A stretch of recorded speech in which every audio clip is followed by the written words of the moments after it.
de série, tu doubles régulièrement donc Tim Guinchey et James Spader. Ce sont des acteurs qui te plaisent? Ouais, énormément. Spader en particulier. Vraiment, je trouve que c'est un très grand acteur. On a fait pendant 5 ans Boston Legal, dit aussi Boston Justice, pour lequel il a réussi à souffler le prix d'interprétation au Soprano à l'époque, au Emmy Award. Sachant que Boston Justice est une série que tout le monde a honnie. C'était produit par David Kelley, qui avait fait Ali McBeal. Et c'était en pleine guerre d'Irak, en pleine politique Bush. Et c'était totalement anti-Bush, anti-politique américaine. Donc tous les thèmes de société en 5 ans, ils sont passés, puisque ça se passait dans un cabinet d'avocats, avec des prises de parole et magnifiques, vraiment. Voilà, et tout y passait. Donc cette série, par exemple, d'abord les acteurs William Shatner et James Spader faisaient un tandem complètement extravagant. À côté de tout, c'était génial. C'était un jeu extraordinaire, et puis avec un amour entre tous ces gens, quoi. C'était sur l'affection. Ils se permettaient des choses quand même incroyables. Ils jouaient in et out. La première fois, voilà, c'est ça. Spader, ce qu'il ose faire, qu'il a introduit, c'est qu'on joue in et out. Par exemple, dans la seconde saison, vous avez une comédienne qui avait déjà joué dans la première saison. Il la voit arriver.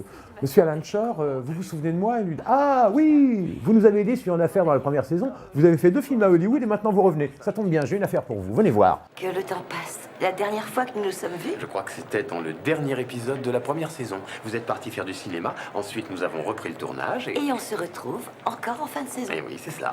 Laissez-moi vous dire que vous êtes époustouflante. Et voilà, et là on est dans le jazz, on est in, on est out. On joue avec les conventions et on passe de l'autre côté. Et nous, public, on accepte ça, mais comme du beurre. D'introduire des idées qu'on peut casser comme ça, le cadre, qu'on peut casser le miroir, ou élargir le panorama, je trouve ça formidable. Et il est en train de glisser un peu là-dessus, mine de rien, là, dans Blacklist, il amène ses petites références à lui, son savoir-faire, et comme ça, l'idée qu'on glisse des choses en loose day, quoi. J'aime les mecs, on sent qu'il y a de l'arrière-plan, quoi. C'est pas simplement des gens qui sont là. Bonjour, entrez par ici.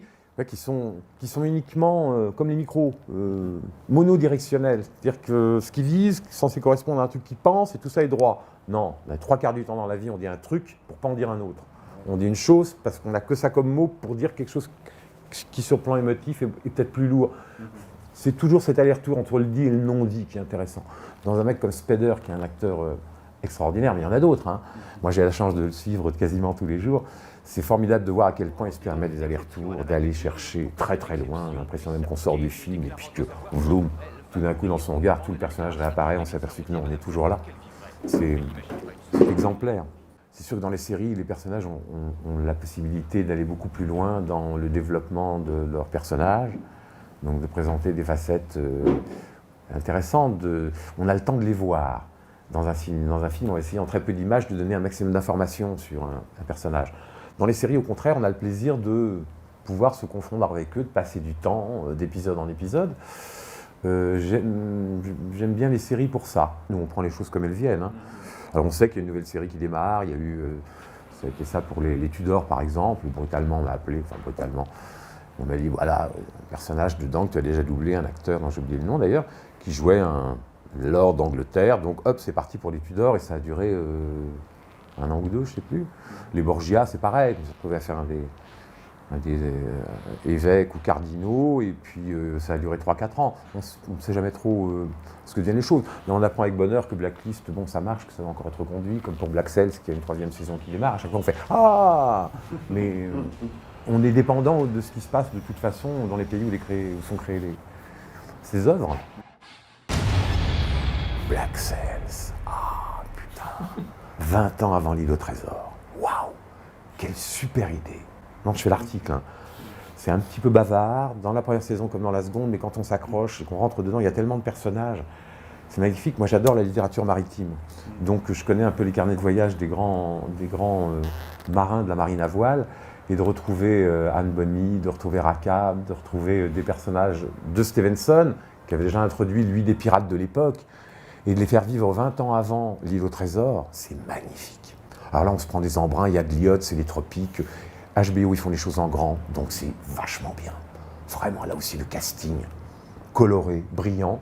On vient de terminer la saison 2, et j'ai la chance de doubler Toby Stephens, qui qui incarne le Captain Flint, qui est un personnage don quichotesque, voilà, sur le vertical, avec un rêve, un peu à la Brel, vous savez, les personnages de la transcendance, un rêve inaccessible, et qui veut, voilà, et c'est magnifique. Et on prend son pied, on fait ça avec Benoît Dupac, que tu connais, et on prend son pied, mais vraiment, on est tous en attendant, on dit alors, qu'est-ce qui se passe? Et vraiment, on avance avec eux, on est dans le film, c'est magnifique. Super, super ciel. Je ferai de vous les princes du nouveau monde! Et puis là aussi, j'ai de la chance, enfin non, on me gâte, un super acteur, quoi. Oh, il fait des choses lui aussi, waouh, waouh, waouh. Non, mais c'est... Moi, c'est mon grand plaisir quand j'étais au théâtre. En fait, comment j'ai commencé à faire du doublage? Parce que j'ai beaucoup joué au théâtre, et ce qui m'a intéressé à une époque, c'était surtout de faire du théâtre baroque. Pour moi, le théâtre baroque, c'est la comédie dell'arte, c'est faire du théâtre de masque, du travestissement, des choses, voilà, de la gymnastique scénique, etc. J'ai eu la chance de travailler avec un très grand metteur en scène qui s'appelle Alfredo Arias, qui dirigeait à l'époque une troupe qui s'appelle le groupe C. J'ai envie de dire, dans les années 60, il y avait Mnouchkine, pour ceux qui connaissent Ariane Mnouchkine, voilà. Et puis il y avait Arias, il y en avait quelques autres évidemment, mais enfin ça fait partie il y avait le Magic Circus, mais c'est quand même des gens qui théâtralement étaient des barrés complets, ils faisaient des choses magnifiques. Et j'ai eu la chance, moi, de travailler, d'intégrer le groupe C dans les années 80 et quelques, et de faire plusieurs spectacles avec eux, ou en alternance en plus, qui est un peu le plaisir des grands théâtres, comme la Comédie Française, où on répète une pièce dans la journée, on en joue une autre le soir, on en tourne une autre, voilà, en tournée. Et on a joué une année L'Oiseau Bleu, où on était 14 comédiens, et avec des masques et des déguisements et des changements à vue et tout, on jouait une centaine de personnages, quoi. Alors évidemment, il y a beaucoup de gens de synchro qui sont venus à l'époque voir ça, des amis entre autres, et une dame, Danielle Perret, qui est venue voir ça, et qui immédiatement m'a proposé justement de faire Juliette, je t'aime, direct, parce que vocalement déjà, c'est sûr que moi je suis pas imitateur, mais enfin on se baladait beaucoup et c'était des guignols, quoi, autant de têtes, autant de masques, allez hop quoi, et puis ça allait dans tous les sens. Donc ça a séduit, ça m'a ouvert la porte. J'ai pas eu à trop chercher de boulot, hein. J'en ai même jamais cherché, on est venu me chercher pour mes capacités vocales justement. Parce que je chante aussi, que donc je peux aussi chanter avec une voix de canard, comme voilà, c'est un personnage comme Doofenshmirtz, celui que j'aime tant, là, mon savant fou de Phineas et Ferb. Il parle comme ça, avec un accent germano-marseillais. Oui, mais alors il faut chanter aussi. Bon, ben je peux le faire, donc ça va. Quelqu'un qui pensait comme moi, enfin un nouvel ami, et c'est moi. Enfin un nouvel ami, et c'est moi. J'ai fait un peu de lyrique, j'ai travaillé avec l'Opéra de Lyon, j'ai fait pas mal de choses avant. Donc je peux jouer les rôles, mais je peux aussi les chanter. Qui m'a aidé chez Disney, entre autres, pour être un peu dans Mulan. C'est là que j'ai commencé à apparaître, et puis ensuite faire des choses plus importantes. Un arlequin vocal, c'est comme ça que je parle des choses. Je veux bien me définir comme un arlequin vocal. Plus on me propose des choses différentes, plus je prends mon pied. S'il s'agit simplement de faire la même chose tous les jours avec la même voix, parce que moi je parle comme ça ne m'intéresse pas, quoi. C'est genre un sentiment d'usure. Alors que tant que c'est dans la diversité, tant qu'il faut rejoindre la pensée de quelqu'un, la construction d'un personnage, ses bas-fonds, j'ai vu un film extraordinaire il y a peu de temps que vous avez peut-être vu, Shame, que je n'avais pas vu quand c'est sorti. Un travail d'acteur qui est extraordinaire, c'est un très très beau film. Bon, il y a très peu de choses à doubler là-dedans, mais j'aurais aimé faire ça. Parce que vraiment, c'est bien. Même dans ses silences, le mec, il a une façon de respirer, j'ai envie de dire, il se passe un truc, quoi, qui est formidable. Et moi, j'aime bien me mettre au service des gens comme ça. Puis il faut être un peu femelle quand on fait du doublage, parce qu'il faut d'abord recevoir et écouter, et ouvrir pour accueillir ce que les gens ont fait et essayer de rien louper. Et puis ensuite, faire sa proposition. Faire sa tambouille, et ensuite proposer quelque chose qui soit original dans sa langue, qui soit qualitativement à la dimension de l'acteur, hein, faut pas emmerder. Voilà, être en situation, avec leurs allers-retours, avec leur sensibilité, en tant que copiste, mais aussi en tant qu'interprète. Et c'est dans ce sens-là, la synchro, ça a des vertus assez étonnantes, ça demande une grande technicité, sérieusement. Pas pour dire « bonjour monsieur, asseyez-vous, inspecteur », j'exagère, mais parce que je suis méchant. Mais si on veut aller plus loin, ouais, faut être super lecteur à vue, comme pour les partitions, il faut lire très vite. Il y a des gens qui ne pourront pas faire de doublage parce qu'ils n'arrivent pas à lire. Alors 3 semaines autour d'une table au théâtre, on peut, hein, on analyse le texte, tout ça, on apprend les scènes. Mais là, c'est tout de suite. Il faut une réactivité, une écoute et une réactivité immédiate. Et auquel cas, on peut prendre son pied et s'amuser beaucoup, ce qu'on essaie de faire tous les jours. Enfin, ça se sent de manière générale, quand un comédien s'amuse, ça se sent. Mais si ça ne se sentait pas, ce serait raté. Alors, tu l'as dit, en parallèle au doublage, tu continues, je crois, de faire beaucoup de théâtre. Est-ce que tu préfères la lumière des planches ou l'obscurité des plateaux de doublage? Oh la vache, la formulation déjà, hein. Maintenant entre guillemets, on est citation, tel jour.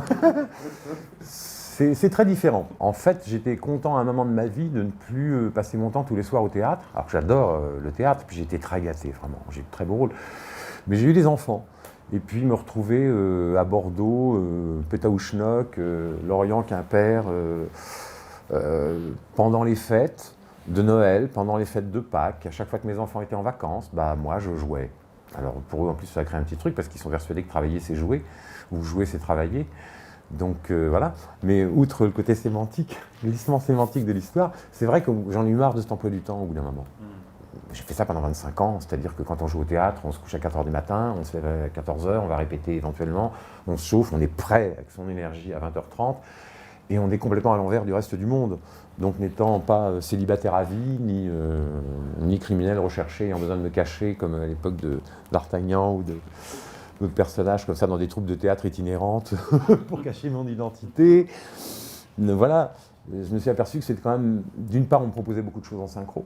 C'est vrai, c'était après travailler avec le C, là, des enfants en bas âge qui vont à l'école et tout, et puis j'avais envie de les voir, j'avais envie de passer ma vie avec eux, et non pas d'être à l'envers de tout le monde. Parce que finalement, quand on joue au théâtre, quand on se donne à cette vie-là, on le paye aussi sous ses aspects familiaux, par exemple. Donc comme je voyais qu'on ne me proposerait pas les rôles qui m'intéressaient non plus à 35 ans, en gros, quand j'ai décidé de passer à autre chose momentanément, parce que j'ai continué à travailler en effet, mais dans la mesure où ça me permet à moi de garder mon calendrier tel que je l'organise, mon mode de vie, mes enfants, mes priorités. Donc je joue surtout à Paris, mais je ne fais plus de tournées.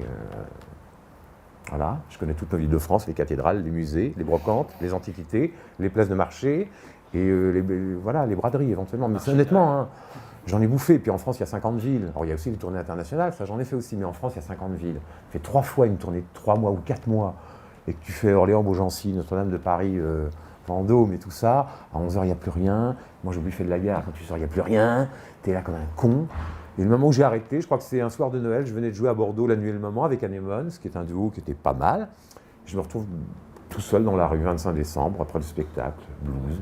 Je rentre dans ma chambre d'hôtel, et puis je pense à mes enfants, je me dis putain, mon fils Maxime, justement, à la maison. Et je tombe sur une énorme affiche, avec justement la tête de mon fils et la tête d'un petit black, parce que je passais dans Bordeaux 2 jours avant ou après, Sixon, qui est un groupe de jazz rock, peut-être vous avez entendu parler, dont la première pochette de disque représentait un petit bébé blanc qui regardait un petit bébé noir. Et ce petit bébé blanc, c'était mon fils. Donc tout seul, perdu dans mon blues à Bordeaux, je tombe sur une affiche de 6 mètres sur 4 et je me dis, ok, j'ai rien à foutre là. C'était un joli symbole, mais je m'en souviens de ce moment-là, parce que j'étais pas fier. C'est une jolie histoire. Hein, c'est pas mal, hein. Mais ce truc-là, comme ça, c'est un cadeau, quoi. Ouais, quand même, ça existe, merde. C'est beau. Ouais. Voilà. C'est une belle manière de conclure. Merci beaucoup, Pierre-François.